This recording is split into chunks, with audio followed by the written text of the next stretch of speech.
Nakabalik na sa kanyang pamilya ang dalagitang nawawala pa nitong Lunes. Tumawag daw ang estudyante sa kanyang nanay kagabi. At yan ay matapos may balita dito sa 24 oras na pinaghahanap siya.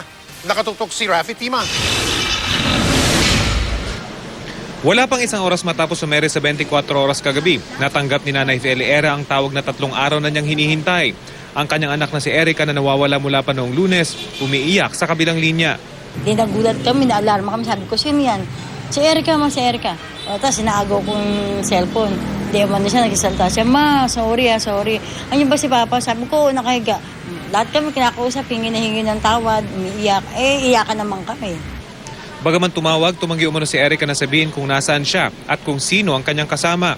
Dahil tila traumatized pa, hindi na raw muna pinilit ng ina na hinga ng paliwanag si Erica kung bakit siya biglang nawala. Basta ang malaga, narinig niya ang boses ng bunsong anak. Sabi ko, sige, umuwi ka na, kasi sunduin kita. Ayoko sunduin mo. Sabi ko, bakit? Basta, sabi niya. Tapos hindi namin, hanggang alas 10, kwentuhan sila, yung umiiyak. Sabi ko, kailan ka ba uwi talaga? Hindi, bukas na mauwi na ako. Pero susunduin kita. Wag na, sabi niya. Ay, pasundo talaga. Matapos ang inisyal na pag-uusap kagabi, muli raw tumawag si Erica kaninang umaga at nagpasundo sa estasyon ng LRT sa Baclaran. Dahil ayaw magkwento ng anak, pakiwari ng ina ni Erica na impluwensyahan ng kanyang anak na maglayas ng isang kabarkada. Kaya naman payo ni Nanay Feli sa mga inang may anak na kasing edad ni Erica. Yung mga nanay, yung anak nyo, wag maluwag, wag na mahigpitan, tama lang.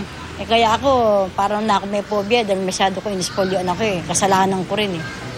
Maraming salamat sa mga taong tumulong sa akin. Abis ako nagpapasalamat. At lalong-lalo na po sa GMA. Pinag-iisipan pa raw ng pamilya Era kung magsasampa ng kaso laban sa taong nagsama kay Erica at kumupkop ng 3 araw sa menor de edad na estudyante. Bagaman hindi pa pinapacheck up, tila hindi naman daw sinaktan ng bata. Rafi Tima, nakatutok, 24 oras.